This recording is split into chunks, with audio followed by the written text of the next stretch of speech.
Rich Dad, Poor Dad, author Robert T. Kiyosaki. There is a need. Does school prepare children for the real world? Study hard and get good grades and you will find a high-paying job with great benefits, my parents used to say. Their goal in life was to provide a college education for my older sister and me, so that we would have the greatest chance for success in life. When I finally earned my diploma in 1976, graduating with honors, and near the top of my class in accounting from Florida State University, my parents had realized their goal. It was the crowning achievement of their lives. In accordance with the master plan, I was hired by a Big 8 accounting firm, and I looked forward to a long career in retirement at an early age. My husband Michael followed a similar path. We both came from hard-working families, of modest means but with strong work ethics.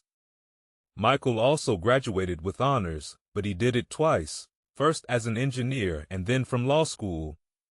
He was quickly recruited by a prestigious Washington, D.C. law firm that specialized in patent law, and his future seemed bright, career path well-defined, and early retirement guaranteed. Although we have been successful in our careers, they have not turned out quite as we expected. We both have changed positions several times for all the right reasons, but there are no pension plans vesting on our behalf. Our retirement funds are growing only through our individual contributions. Michael and I have a wonderful marriage with 3 great children. As I write this, 2 are in college and 1 is just beginning high school. We have spent a fortune making sure our children have received the best education available. One day in 1996, one of my children came home disillusioned with school. He was bored and tired of studying. "Why should I put time into studying subjects I will never use in real life?" he protested. Without thinking, I responded, "Because if you don't get good grades, you won't get into college." "Regardless of whether I go to college," he replied, "I'm going to be rich." "If you don't graduate from college, you won't get a good job," I responded with a tinge of panic and motherly concern. "And if you don't have a good job, how do you plan to get rich?" My son smirked and slowly shook his head with mild boredom. "We have had this talk many times before." He lowered his head and rolled his eyes. My words of motherly wisdom were falling on deaf ears once again. Though smart and strong-willed, he has always been a polite and respectful young man. "Mom," he began. It was my turn to be lectured. "Get with the times. Look around. The richest people didn't get rich because of their educations. Look at Michael Jordan and Madonna. Even Bill Gates, who dropped out of Harvard, founded Microsoft. He is now the richest man in America, and he's still in his 30s. There is a baseball pitcher who makes more than $4 million a year even though he has been labeled mentally challenged." There was a long silence between us. It was dawning on me that I was giving my son the same advice my parents had given me. The world around us has changed, but the advice hasn't. Getting a good education and making good grades no longer ensures success, and nobody seems to have noticed, except our children. "Mom," he continued, "I don't want to work as hard as you and Dad do. You make a lot of money, and we live in a huge house with lots of toys. If I follow your advice, I'll wind up like you, working harder and harder only to pay more taxes and wind up in debt. There is no job security anymore. I know all about downsizing and right-sizing. I also know that college graduates today earn less than you did when you graduated. Look at doctors. They don't make nearly as much money as they used to. I know I can't rely on Social Security or company pensions for retirement. I need new answers." He was right. He needed new answers, and so did I. My parents' advice may have worked for people born before 1945, but it may be disastrous for those of us born into a rapidly changing world. No longer can I simply say to my children, "Go to school, get good grades, and look for a safe, secure job." I knew I had to look for new ways to guide my children's education.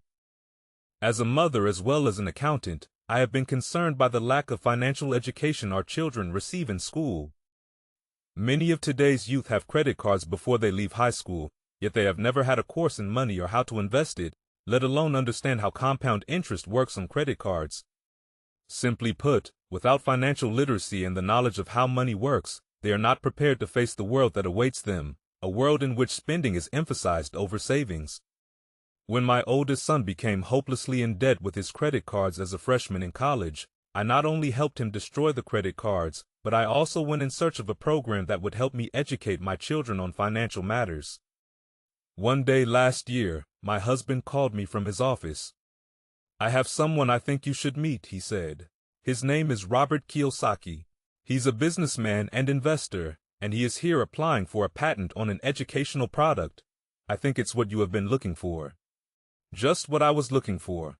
My husband Mike was so impressed with Cashflow, the new educational product that Robert Kiyosaki was developing, that he arranged for both of us to participate in a test of the prototype.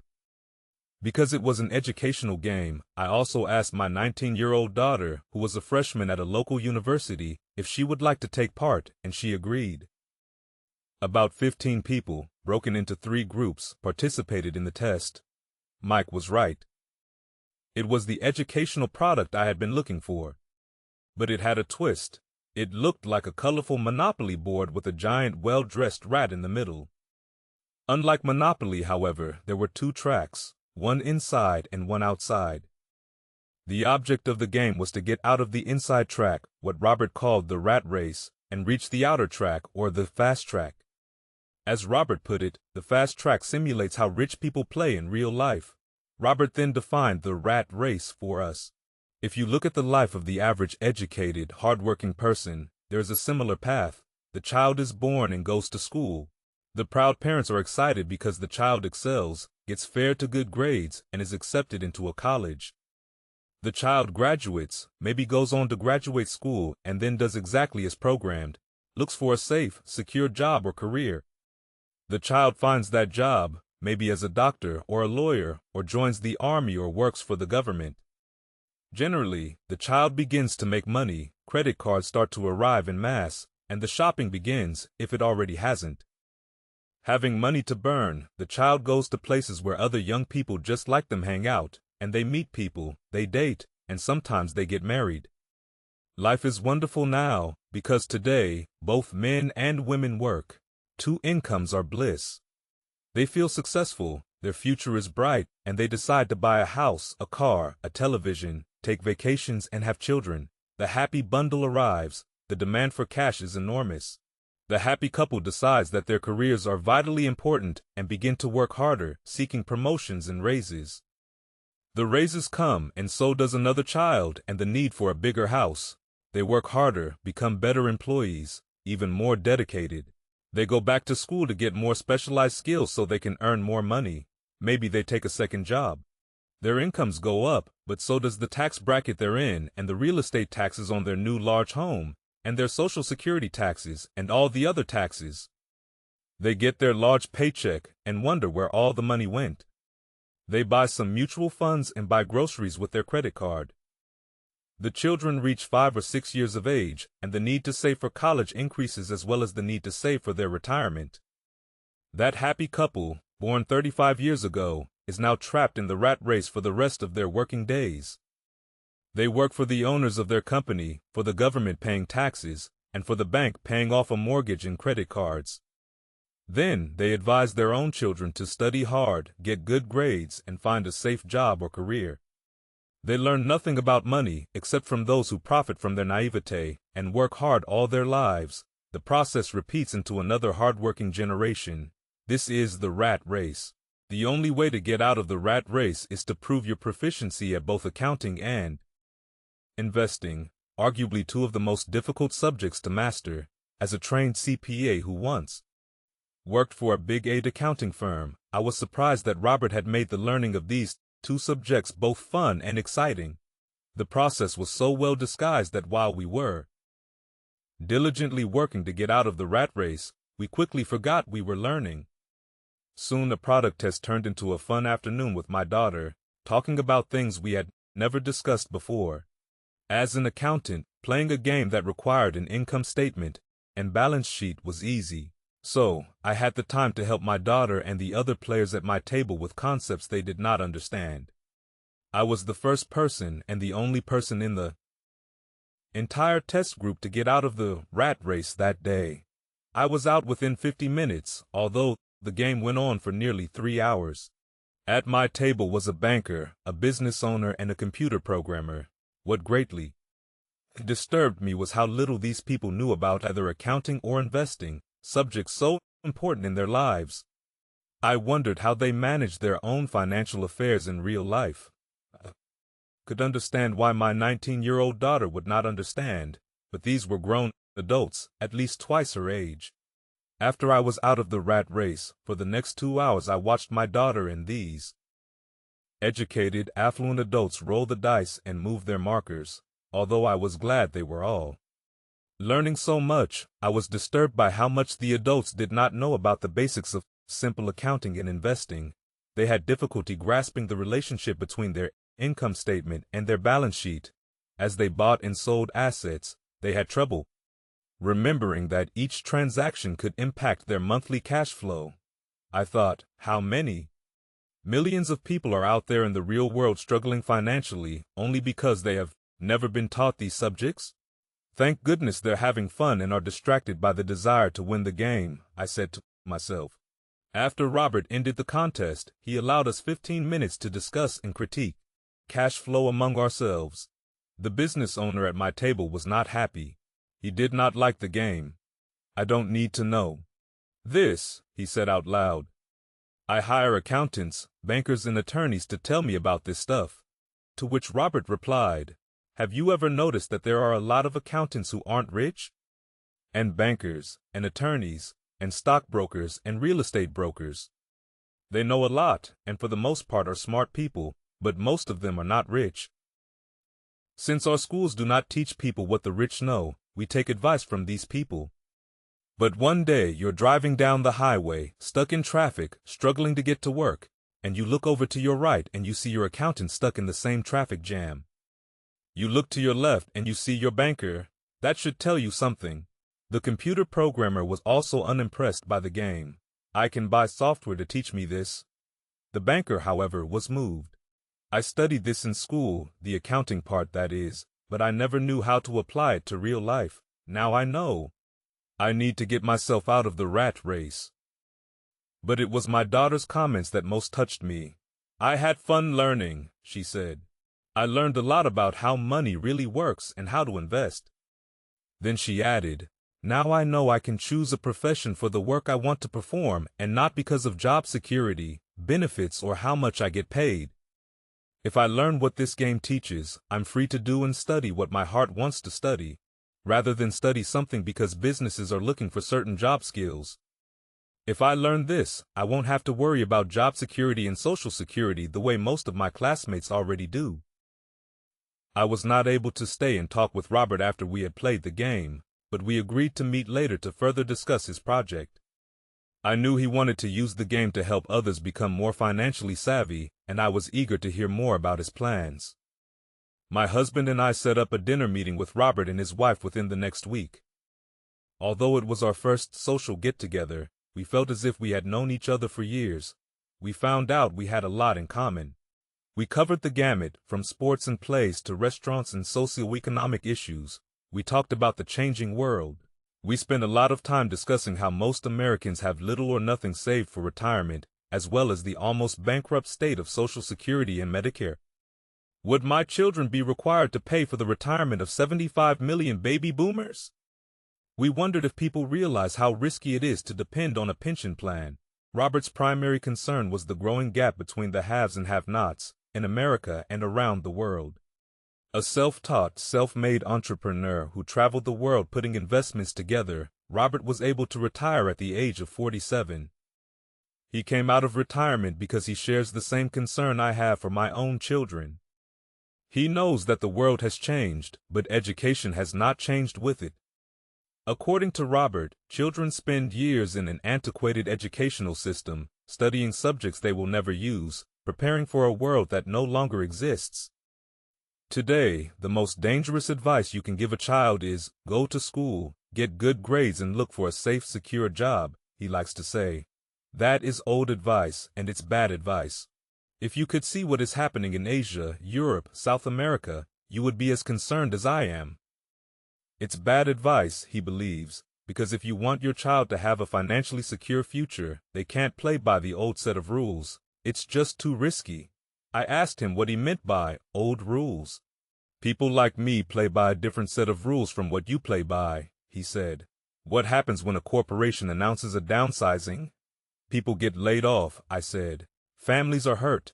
Unemployment goes up. Yes, but what happens to the company, in particular a public company on the stock exchange? The price of the stock usually goes up when the downsizing is announced, I said. The market likes it when a company reduces its labor costs, either through automation or just consolidating the labor force in general. That's right, he said. And when stock prices go up, people like me, the shareholders, get richer.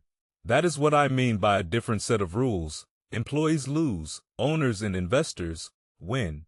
Robert was describing not only the difference between an employee and employer, but also the difference between controlling your own destiny and giving up that control to someone else.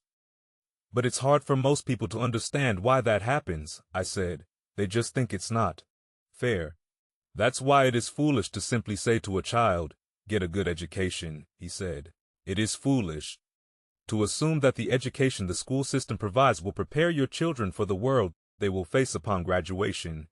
Each child needs more education, different education, and they need to know the rules, the different sets of rules.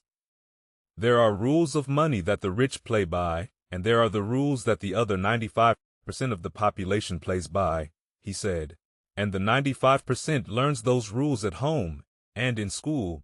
That is why it's risky today to simply say to a child, "Study hard and look for a job." A child today needs a more sophisticated education, and the current system is not delivering the goods. I don't care how many computers they put in the classroom or how much money schools spend. How can the education system teach a subject that it does not know? So how does a parent teach their children what the school does not? How do you teach accounting to a child? Won't they get bored? And how do you teach investing when as a parent you yourself are risk-averse? Instead of teaching my children to simply play it safe, I decided it was best to teach them to play it smart. So how would you teach a child about money and all the things we've talked about? I asked Robert. How can we make it easy for parents, especially when they don't understand it themselves? I wrote a book on the subject, he said. Where is it? In my computer. It's been there for years in random pieces. I add to it occasionally, but I've never gotten around to put it all together. I began writing it after my other book became a bestseller, but I never finished the new one. It's in pieces. And in pieces it was. After reading the scattered sections, I decided the book had merit and needed to be shared, especially in these changing times. We agreed to co-author Robert's book. I asked him how much financial information he thought a child needed. He said it would depend on the child. He knew at a young age that he wanted to be rich and was fortunate enough to have a father figure who was rich and willing to guide him. Education is the foundation of success, Robert said. Just as scholastic skills are vitally important, so are financial skills and communication skills. What follows is the story of Robert's two dads, a rich one and a poor one, that expounds on the skills he's developed over a lifetime. The contrast between two dads provides an important perspective. The book is supported, edited, and assembled by me. For any accountants who read this book, suspend your academic book knowledge and open your mind to the theories Robert presents. Although many of them challenge the very fundamentals of generally accepted accounting principles, they provide a valuable insight into the way true investors analyze their investment decisions. When we as parents advise our children to go to school, study hard, and get a good job, we often do that out of cultural habit. It has always been the right thing to do. When I met Robert, his ideas initially startled me. Having been raised by two fathers, he had been taught to strive for two different goals. His educated dad advised him to work for a corporation. His rich dad advised him to own the corporation. Both life paths required education, but the subjects of study were completely different. His educated dad encouraged Robert to be a smart person. His rich dad encouraged Robert to know how to hire smart people. Having two dads caused many problems. Robert's real dad was the superintendent of education for the state of Hawaii. By the time Robert was 16, the threat of, "If you don't get good grades, you won't get a good job," had little effect. He already knew his career path was to own corporations, not to work for them. In fact, if it had not been for a wise and persistent high school guidance counselor, Robert might not have gone on to college. He admits that he was eager to start building his assets, but finally agreed that the college education would also be a benefit to him. Truthfully, the ideas in this book are probably too far-fetched and radical for most parents today. Some parents are having a hard enough time simply keeping their children in school. But in light of our changing times, as parents we need to be open to new and bold ideas. To encourage children to be employees is to advise your children to pay more than their fair share of taxes over a lifetime, with little or no promise of a pension. And it is true that taxes are a person's greatest expense. In fact, most families work from January to mid-May for the government just to cover their taxes. New ideas are needed, and this book provides them. Robert claims that the rich teach their children differently. They teach their children at home, around the dinner table. These ideas may not be the ideas you choose to discuss with your children, but thank you for looking at them, and I advise you to keep searching. In my opinion, as a mom and a CPA, the concept of simply getting good grades and finding a good job is an old idea. We need to advise our children with a greater degree of sophistication. We need new ideas in different education. Maybe telling our children to strive to be good employees while also striving to own their own investment corporation is not such a bad idea. It is my hope as a mother that this book helps other parents. It is Robert's hope to inform people that anyone can achieve prosperity if they choose so. If today you are a gardener or a janitor or even unemployed, you have the ability to educate yourself and teach those you love to take care of themselves financially. Remember that financial intelligence is the mental process by which we solve our financial problems. Today we are facing global and technological changes as great or even greater than those ever faced before. No one has a crystal ball, but one thing is for certain, changes lie ahead that are beyond our reality. Who knows what the future brings? But whatever happens, we have two fundamental choices: play it safe or play it smart by preparing, getting educated, and awakening your own and your children's financial genius. Sharon Lechter. For a free audio report, What My Rich Dad Taught Me About Money, all you have to do is visit our special website at www.richdadbookie.com, and the report is yours free. Thank you, Rich Dad, Poor Dad.